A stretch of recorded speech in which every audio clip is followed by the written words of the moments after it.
Programa Diálogo com Edibo Bernardes. Apoio Valorap, auditoria, contabilidade, consultoria tributária e financeira. A CIRP, valorize o perto, valorize o próximo. Musicake, venha reconhecer Unidade Itatiaia.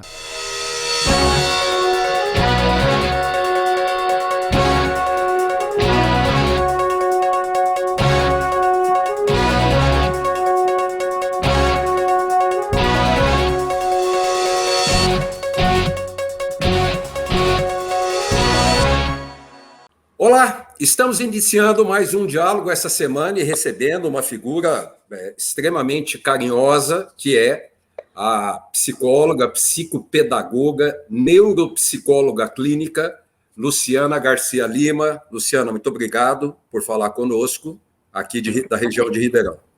Eu que agradeço o convite, muito obrigada. E aí o telespectador vai ver que a gente está querendo tratar de um assunto muito importante, porque a Luciana ela tem livros escritos e a escrever, especialmente sobre o autismo, da qual ela é especializada, mas a gente quer falar um pouco da educação, não só do autista, mas do que está acontecendo com as crianças, com os jovens, com os adolescentes, nesse período de pandemia que não é só uma questão de comida, não é só uma questão de estar na sala de aula, é uma questão muito maior do que isso, né, doutora? Sim, a gente tem percebido um prejuízo muito grande no desenvolvimento de crianças pequenas, principalmente, mas de adolescentes, dos autistas também, muito por falta de estímulo adequado nesse período, né? E a gente já está indo aí para um segundo ano de pandemia, de isolamento social. Ô, Luciana, fala um pouco de você, da sua formação, dessa paixão, virou uma paixão, né, pelo estudo do autista.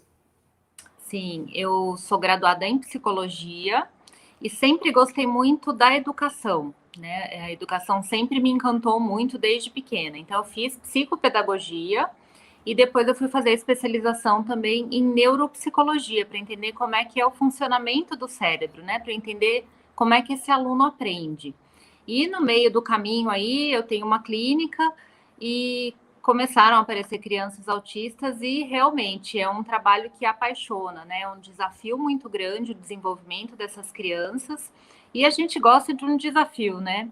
Então, eu trabalho hoje muito com o desenvolvimento infantil e com os distúrbios do desenvolvimento, né? Os atrasos no desenvolvimento. Luciana, a pandemia, né? Nós já estamos aí fechando, já passamos de um ano, né? Dessa situação pandêmica e que envolveu isolamento social, envolveu lockdown, quer dizer, envolve o isolamento social, envolveu o lockdown, envolve uma discussão enorme política que mais atrapalha do que ajuda a essa altura do campeonato, né? Em vez de pensar no lado, começa uma discussão que deve trazer um prejuízo fantástico quando você não tem uma diretriz e nem um norte para voltar a ter momentos adequados para as crianças. Sim, é muito complicado mesmo, né? Como especialista em desenvolvimento infantil, a gente tem percebido aí que tem chegado cada vez mais crianças, eu digo agora assim, as crianças menorzinhas, né? As crianças que têm por volta aí dos seus 2, 3 anos de idade. Elas têm chegado com muito atraso no desenvolvimento, porque são crianças que, se a gente pensar, passaram metade da vida delas isolados, né? Muitos realmente isolados, dentro do apartamento, só com o pai e a mãe, fazendo aí um uso abusivo de telas, porque é o que é possível fazer naquele momento em que os pais também estão em home office trabalhando. Então, a gente tem percebido crianças que têm chegado para a gente com muita dificuldade na interação social, muitas até com medo de outras pessoas, e muitas crianças com atrasos globais aí, de linguagem. Então, crianças com seus 2 anos e meio, né, que não falam ainda, com muitas dificuldades motoras, porque não tem um estímulo adequado dentro de casa, que é o estímulo que normalmente a gente tem na escola nessa idade, né? E em outras atividades que a criança acaba fazendo, natação, judô, de repente, futebol, coisas que ajudam no desenvolvimento global das crianças. O que também, além de novo, gera uma tremenda dificuldade para os pais, porque, diferentemente de você ter lá 1 mês ou 2 de férias escolares, né, aquele período que, de fato, os pais se preparam para aquilo, seja para uma viagem com as crianças, para outras atividades que possam ser feitas com as crianças, os pais estão se vendo em momentos de apuro, né, porque não sabem o que fazer com essas reações. Não, é muito complicado, tanto que a gente brinca lá na clínica, a gente percebe, né, essa questão do desenvolvimento infantil, mas a gente não julga esses pais. Uma, porque eles não têm, né, eles não foram preparados para isso, eles não são especialistas em desenvolvimento infantil, eles não sabem, de fato, o que fazer dentro de casa para estimular as crianças, e eles estão no momento em que eles têm que fazer todos os papéis, né, então, além de pai, mãe, eles têm que ser o profissional ali dentro de casa, eles têm que ajudar as crianças nas aulas, né, remotas. Então, realmente, a gente não julga, a gente entende. E o que acontece é que, para facilitar, né, e até muitas vezes por falta de informação, essas crianças acabam ficando um tempo excessivo nas telas, né, exposta a vários tipos de estímulos, porém sempre na tela, o que traz também um prejuízo grande para o desenvolvimento, porque é um estímulo único, né? A criança, quando está na frente da tela, ela não tem interação, né? Então, ela não desenvolve ali nem interação social, nem as habilidades sociais e nem a linguagem, porque a comunicação se faz com a troca, né? As crianças não têm um estímulo físico, né, motor, então elas ficam normalmente sentadas, né, em frente à tela. Elas não desenvolvem a atenção, porque a tela ela absorve muito a criança, e isso não significa que a criança esteja desenvolvendo uma concentração, uma atenção. Então, assim, os prejuízos são imensos para essas crianças. A senhora mesma escreveu que os estímulos são inadequados, né? Quer dizer, esse excesso de tela, essa ausência do contato, mesmo que físico, não é? E o próprio prejuízo, isso que vem trazendo para o desenvolvimento global da criança. Isso. A gente tem que pensar, assim, a minha preocupação maior é sempre com essa criança menor, né? A criança que está na primeira infância, que é do 0 aos 3 anos. Porque nessa fase do desenvolvimento, a criança ela tem um boom muito grande do desenvolvimento do cerebral, né? Se a gente pensar naquele bebezinho que acabou de nascer, ele é um bebê que não sabe fazer nada ainda, que ele só tem atos involuntários ali, reflexos, e aí ele vai aprendendo. Então, ele sai desde esse bebê que não faz nada, até aquela criança de 3 anos, que tem já o cérebro quase do tamanho de um cérebro de adulto, né? Então, a criança já aprendeu a ficar de pé, já aprendeu a andar, já aprendeu a pegar as coisas, já tem vontade própria, já está falando. Então, assim, é um desenvolvimento muito grande. E é justamente essas crianças que mais preocupam a gente, porque são as que estão ficando muito tempo nas telas, então aquele estímulo é sempre o mesmo, né? Embora os programas, muitas vezes, as coisas que elas assistem sejam diferentes, é sempre o mesmo tipo de estímulo. E a gente tem uma poda natural, uma poda neural, que ocorre por volta dos 2 anos de idade. O que é isso? A gente nasce através das experiências que a gente tem com o mundo, a gente vai formando novas conexões ali cerebrais. E a gente forma isso em excesso. Quando chega por volta dos 2 anos de idade, mais ou menos, o organismo, até para organizar melhor essas conexões, ele tira do caminho tudo aquilo que não está sendo usado. Então, ele joga fora mesmo as conexões que não são usadas. E que é a poda neural que acontece, isso é natural, acontece com todo mundo. Mas se a criança ela não está formando conexões motoras ali, não está formando as conexões de linguagem, então é muito perigoso isso para o desenvolvimento delas. Nós podemos dividir isso em 2 momentos, né? O momento, eu não sei, tecnicamente nem cientificamente, eu vou deixar o termo correto para a senhora. Mas nós vamos ter o momento em que a criança, ela não identifica aquele ambiente, apesar dela ter um afeto, saber onde ela está, porque parece que está a mãe ali, o pai está ali, o brinquedo está ali, mas ela não identifica aquele ambiente, e ela está ficando trancada ali e se limitando àquilo. Portanto, provavelmente, o crescimento e o desenvolvimento dela natural, que a senhora fala muito de Montessori, né? O desenvolvimento natural vai criar um hiato e um atraso que eu aí gostaria. Primeiro, se isso é fato, e segundo, é recuperável? Isso é fato, né? Com certeza. Então, como eu falei, a criança pequena, ela precisa estar em contato com o mundo para que ela absorva o mundo. Então, a gente fala que de 0 a 3 anos, essa criança tem uma mente absorvente. Tudo que acontece ao redor, a criança está absorvendo. E hoje, muitas crianças estão absorvendo só aquilo que existe dentro de casa, né? A presença do pai, da mãe, quando muito de algum outro parente que seja mais próximo. Não tem contato muito com outras crianças, com muitas vezes nem brinquedos, porque não basta a gente ter brinquedos em casa, a gente precisa ensinar essa criança a brincar. A gente precisa doar o nosso tempo de qualidade para ensinar a criança a fazer variações com brinquedo, brincar de faz de conta. Então, essas crianças estão tendo realmente o que você falou. É uma lacuna muito grande nesse desenvolvimento.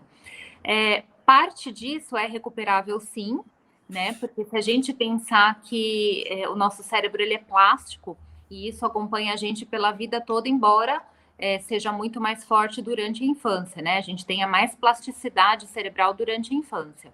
Mas, claro, com os estímulos adequados, muita coisa volta. Segundo Montessori, ficam alguns hiatos para o resto da vida, porque a gente tem alguns períodos que são sensíveis.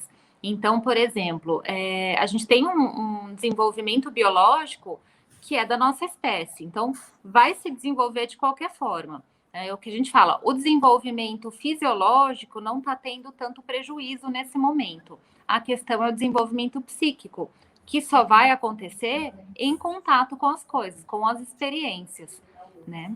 E Montessori diz que passando esse período em que a criança está mais sensível para desenvolver a fala ou o caminhar, isso é irrecuperável, né? Então, por mais que existam estímulos, nunca vai ser da mesma forma que se tivesse acontecido da forma natural no momento ideal para aquela criança. Bom, eu vou chamar o nosso intervalo, daqui a pouquinho a gente está de volta. Até já!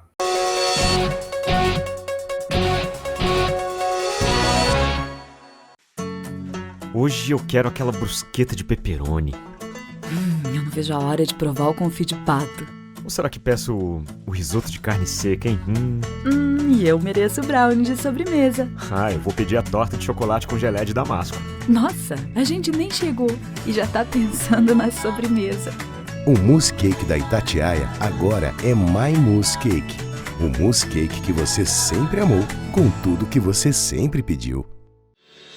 Para garantir a segurança no retorno das aulas presenciais e a retomada da aprendizagem pelos estudantes, o governo de São Paulo está vacinando os professores e funcionários das escolas estaduais, municipais e particulares.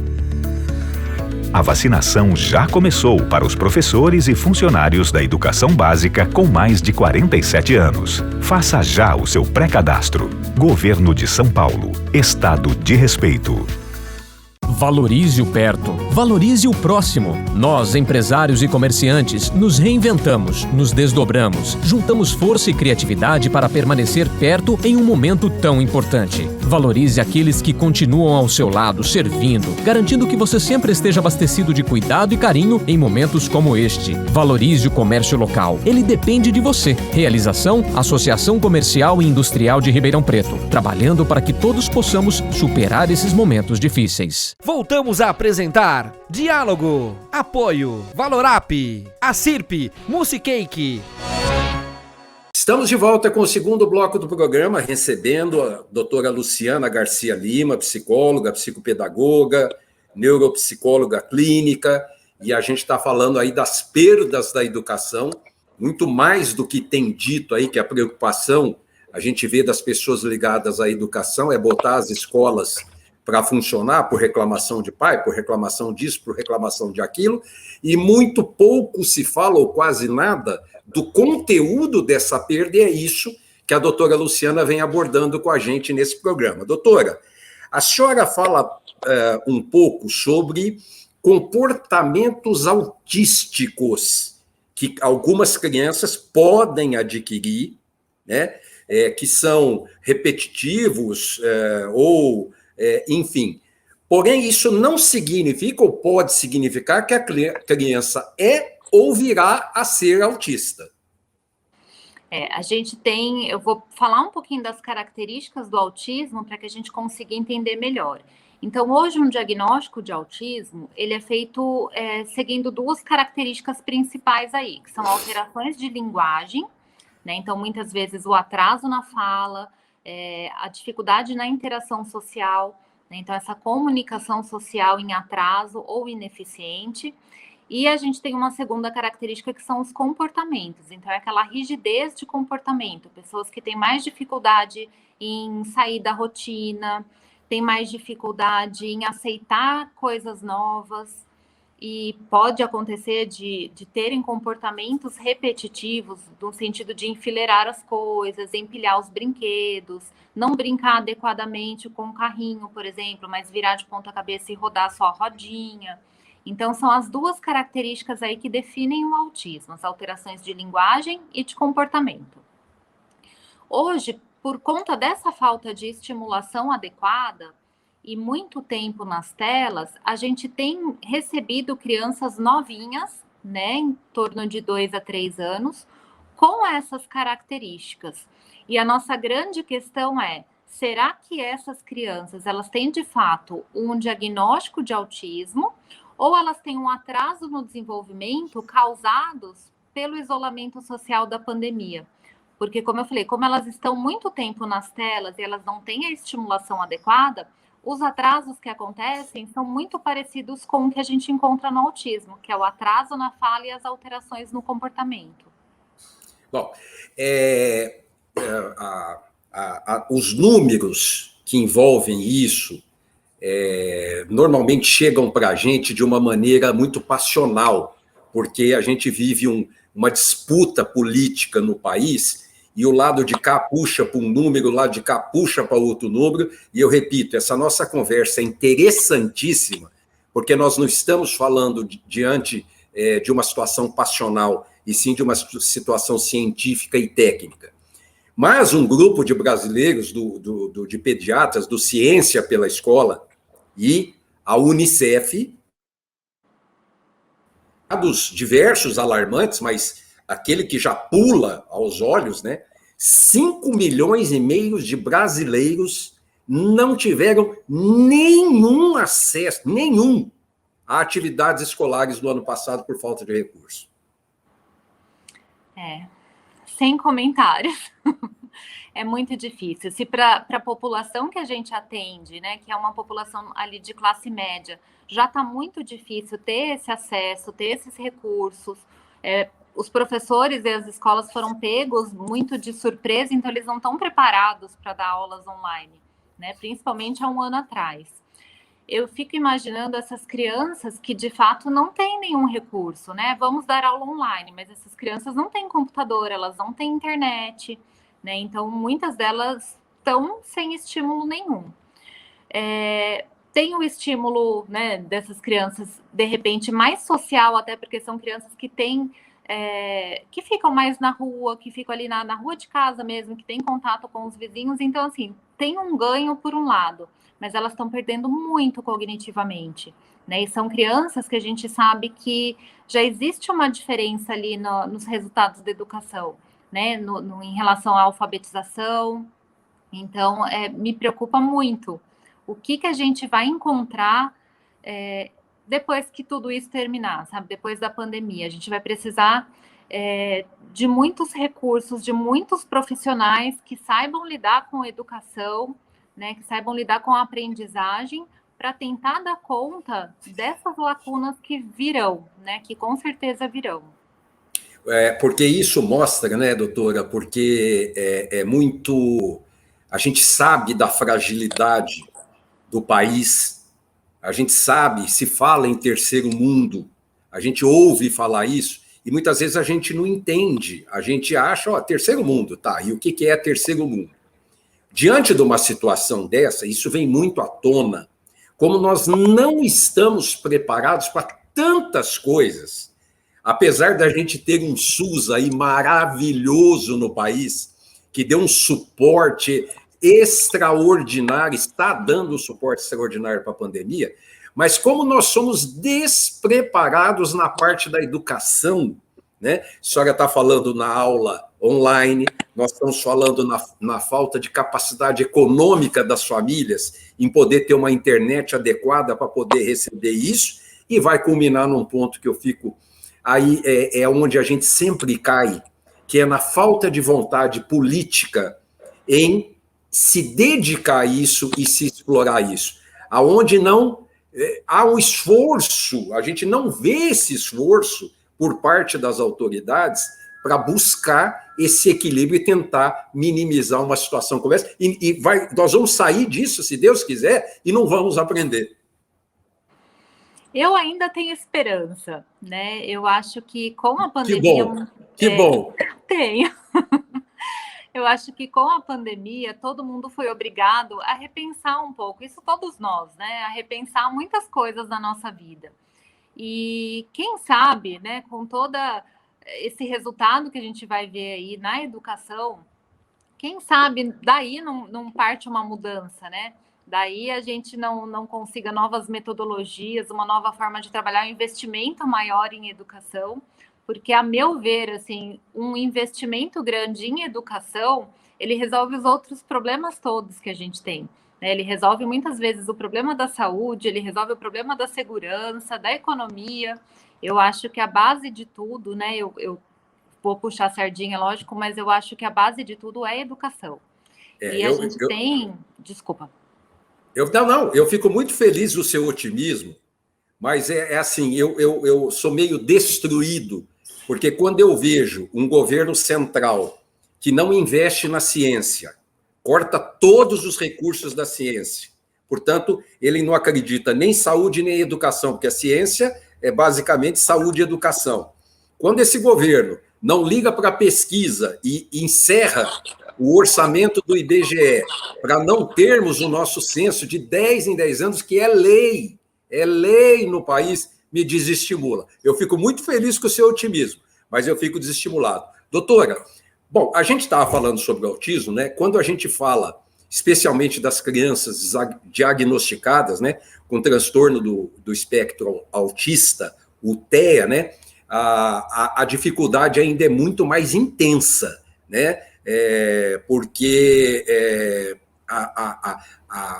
aquela perda, aquela situação do não relacionamento com o ambiente vai causar danos maiores do que para uma criança normal. Sim, quando a gente fala no autismo, o tratamento para o autismo, ele precisa ser intensivo. Então, segundo a OMS, a gente precisa de horas de terapia ali por semana, de 15 a 40 horas, a depender do nível, né, de funcionamento do autista. E, assim, muitos moram com os avós, né, porque os pais precisam trabalhar, essas terapias todas são muito caras, a gente não tem isso no sistema público da maneira como deveria ser, então é muito caro, os pais têm que trabalhar. Então, muitos pararam de fazer as terapias e a gente sabe que a criança continua em desenvolvimento e que o cérebro do autista, por funcionar de uma maneira diferente, ele precisa desse estímulo diário e intensivo. Então, a gente tem visto, sim, nas crianças que não puderam fazer terapia o ano passado, uma regressão muito grande de comportamento, uma regressão grande cognitiva, né, uma dificuldade maior do acompanhamento escolar online, pensando nas crianças que têm essa possibilidade de fazer esse acompanhamento. Então, assim, os prejuízos, de fato, estão muito grandes, principalmente para essa população. A senhora e Montessori falava também na preparação adequada do ambiente, né, para receber não só as crianças normais, como as com algum déficit, no caso, os autistas. Mas eu vou dizer uma coisa para a senhora, eu não conheço, é muito pequeno o conhecimento, a informação que chega a essas pessoas para preparar esse ambiente, para deixar esse ambiente propício para esse desenvolvimento. Sim, e quando a gente fala do ambiente preparado, a gente precisa lembrar que faz parte do ambiente ter o adulto preparado, né? Porque é o adulto que vai apresentar esse ambiente para a criança. Então, tem que ser um ambiente em que a criança tenha liberdade de explorar, né? Que tenha os estímulos adequados para cada fase do desenvolvimento. E esse adulto, ele tem que estar muito preparado para não atrapalhar esse desenvolvimento da criança. Porque o desenvolvimento da criança, ele corre como o fluxo de um rio, né? Ele é biológico, ele vai acontecendo, embora ele precise de estímulos. E o adulto, muitas vezes, principalmente quando a criança necessita de algum cuidado especial, o adulto, ele acaba atrapalhando no sentido de fazer pela criança, né? De achar que a criança vai ter uma dificuldade, então eu já me adianto, já faço por ela. E isso atrapalha demais, não só o desenvolvimento físico, né, porque a criança precisa realizar aquela atividade para se desenvolver, como todo o desenvolvimento psíquico e emocional. Porque se eu tenho sempre alguém que faz no meu lugar, eu entendo que eu não sou capaz de fazer. E aí o grande presente que a gente dá para essas crianças, na verdade, quando a gente interrompe esse desenvolvimento, quando a gente ajuda excessivamente essa criança, é um sentimento de inferioridade, de incapacidade, né? E que vai durar por toda a vida. E quando não, nós estamos indo para o final do programa, e quando não temos esse ambiente adequado, nós podemos estar fabricando candidatos a futuras terapias, porque você vai criar dependências fantásticas na ausência desse ambiente, ou até numa péssima qualidade de ambiente, que no futuro vai trazer um prejuízo emocional enorme, né? Exatamente. E a gente não tem esse estudo aqui no Brasil, mas nos Estados Unidos a gente tem. E o investimento que se faz na educação da criança pequena, né, nessa intervenção precoce, em descobrir também precocemente o diagnóstico e fazer uma intervenção nessas crianças, nos Estados Unidos, para cada $1 que você gasta nessa intervenção bem precoce, você economiza $10 mais para frente, porque as dificuldades, elas acompanham a vida, é o que você falou, né? A gente vai colher isso lá no futuro. Claro. Olha, eu quero te agradecer muito, doutora Luciana Garcia Lima, que gentilmente veio trazer essa visão sensacional, que eu acho que o telespectador vai amar. A gente vai mandar isso, a gente vai publicar isso, para que as pessoas possam ter acesso e atenção a essas informações que a gente discutiu. Doutora, muito obrigado pela sua gentileza e carinho. Eu que agradeço, Edmo. Muito obrigada por me ajudar a compartilhar essas informações. Gente, semana que vem estamos de volta com mais um diálogo. Até lá! Programa Diálogo com Edmo Bernardes. Apoio Valorap, auditoria, contabilidade, consultoria tributária e financeira. A CIRP, valorize o perto, valorize o próximo. Musicake, venha reconhecer Unidade Itatiaia.